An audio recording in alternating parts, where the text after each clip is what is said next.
अच्छा दोस्तों, ऐसे कंट्रीज कौन से होंगे जहां पे अगर आप जाके सिंपली रहो लीगल तरीके से और आपको सबसे इजी तरीके से सिटीजनशिप मिल जाए, सबसे फास्ट तरीके से, क्विकली।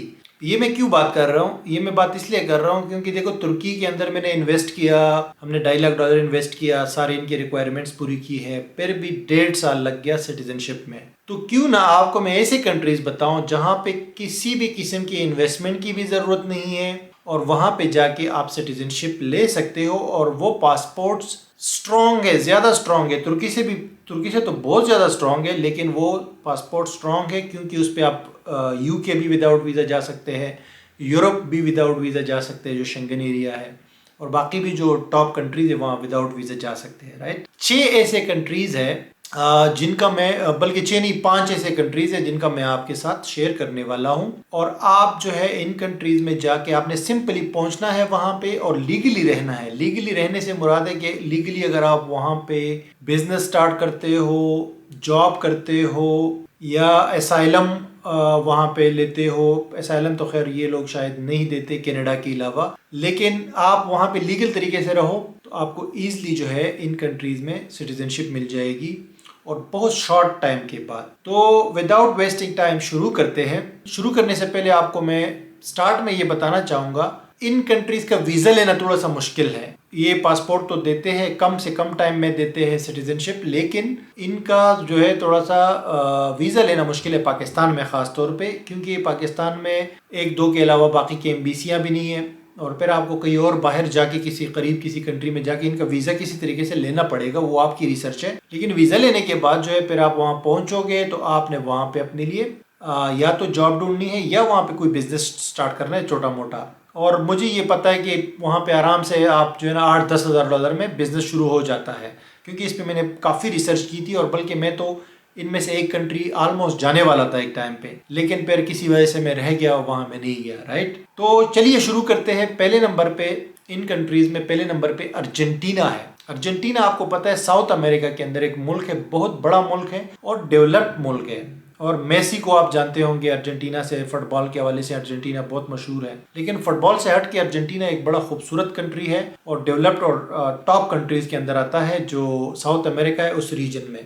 तो अर्जेंटीना का जो पासपोर्ट है ये बहुत पावरफुल है। इस पे आप बहुत मतलब 170 से भी ऊपर मुल्क विदाउट वीज़ा जा सकते हैं, जिसमें ऑलमोस्ट तमाम कंट्रीज शामिल है। राइट, जो टॉप की कंट्रीज है, Australia, New Zealand, Canada, Europe, UK सब शामिल है इसमें। तो अर्जेंटीना में करना ये कि अर्जेंटीना आपने लीगली पहुंचना है और फिर वहाँ पे या आप शादी करोगे या आप वहाँ पे बिजनेस करोगे या जॉब करोगे, इन तीनों में से कोई भी चीज़ आप वहाँ करोगे तो सिर्फ 2 साल आपने वहाँ रहना है लीगली। और 2 साल जब आप वहाँ पे लीगल रहोगे तो उसके बाद आप अप्लाई कर सकते हो सिटीजनशिप के लिए, यानी आप एलिजिबल हो जाते हो। और ये सिटीजनशिप बाय इन्वेस्टमेंट नहीं है, ये सिंपली आप वहाँ पे जाके लीगली आप रहोगे, आपको वहाँ के लिए आप एलिजिबिलिटी हो जाती है और आप वहाँ पे अप्लाई करोगे तो आपको जनरली सिटीजनशिप वहाँ पे मिल जाती है अर्जेंटीना के अंदर। और ये जो कंट्रीज़ मैं आपको बता रहा हूँ, यहाँ पे अगर बच्चा पैदा होता है ना किसी का भी वहाँ पे, तो वो ऑटोमेटिकली सिटीज़न बन जाता है, चाहे वो लीगल हो, इलीगल हो और किसी कहीं से भी हो, क्योंकि सिटीजनशिप बाय बर्थ भी देते हैं वो लोग, ये अर्जेंटीना और जो आगे मैं कंट्रीज आपको बता रहा हूँ। तो इसीलिए इजी है वहाँ पे, ये सिटीजनशिप का इतना बड़ा मसला नहीं, बस आपने वहाँ लीगल रहना है, that's it, that's the main thing. Second number पे पेरू है। पेरू भी साउथ अमेरिका में एक कंट्री है और ये भी बड़ा खूबसूरत कंट्री है, डेवलप भी है, इनका भी पासपोर्ट बहुत स्ट्रॉन्ग है। अगेन यूरोप, यूके वगैरह, जापान, ये सारी जगह विदाउट वीजा जा सकते हो। और पेरू जो है टॉप 35 में इनका पासपोर्ट आता है। पेरू में आप जाके लीगली आपने जाना है वीजा लेके और फिर वहाँ पे आप बिजनेस करो, जॉब करो या आप शादी करो। 2 साल आपने रहना है लीगली, उसके बाद आप सिटीजनशिप के लिए अप्लाई कर सकते हो। और पेरू वो कंट्री है जहाँ मैं जाने वाला था। मेरी लॉयर से भी बात हो गई थी, वहाँ पे लॉयर जो है वो मुझसे मेरी उससे बात हुई थी तकरीबन $12-13 हज़ार में।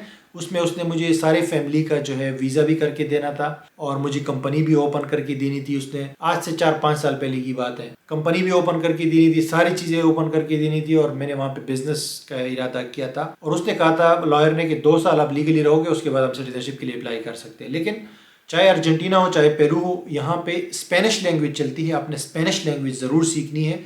स्पेनिश लैंग्वेज आपको नहीं आएगी तो वहाँ पे लाइफ भी मुश्किल होती है और सिटीजनशिप में फिर लाजमी बात है इंटरव्यू वगैरह जो है ना आपसे जो करते हैं वो स्पेनिश में होता है। थर्ड नंबर पे जी कनाडा है। कनाडा आपको पता है दुनिया का सबसे टॉप कंट्रीज़ में आता है, डेवलप्ड कंट्री है, पासपोर्ट भी मतलब बिल्कुल पावरफुल है। और कनाडा जाना थोड़ा मुश्किल है, लेकिन अगर आप जाते हो वहाँ पे किसी भी तरीके से पहुँचते हो, जैसे उनका एक्सप्रेस एंट्री प्रोग्राम है या कोई भी तरीके से आप जाते हो लीगल तरीके से वर्क परमिट पे, और असाइलम अगर वहाँ पे आप करते हो, कोई भी चीज़ करते हो, तो 3 साल लीगली आप वहाँ रहने के बाद सिटीजनशिप अप्लाई कर सकते हैं। ये लॉ अभी जस्टिन ट्रूडो जो उनका प्राइम मिनिस्टर है, इनकी हुकूमत में ये नया लॉ आया था।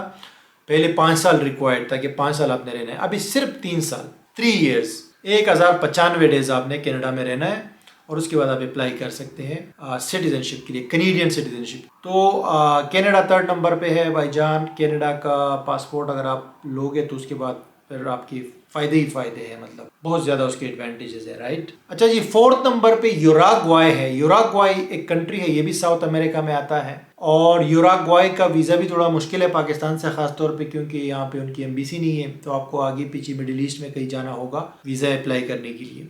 लेकिन जब वीज़ा मिल जाएगा तो फिर आप यूराग्वाई में आपने वही जो है वहाँ पे आप जॉब करो, शादी करो या बिजनेस करो, और इतना महंगा नहीं है कंट्री, मतलब ये बिजनेस वगैरह सेटअप इजीली हो जाता है वहाँ पे। कनाडा में तो आप जॉब बेस्ट ऑप्शन है, राइट, लेकिन यूराग्वाई में बिजनेस भी स्टार्ट कर सकते हो कम से कम बजट में, और 3 साल आपने वहाँ रहना है लीगली, और उसके बाद आप अप्लाई कर सकते हैं सिटीजनशिप। और सिटीजनशिप वहाँ भी जनरली मिल जाती है, लेकिन अगेन स्पेनिश लैंग्वेज की रिक्वायरमेंट है।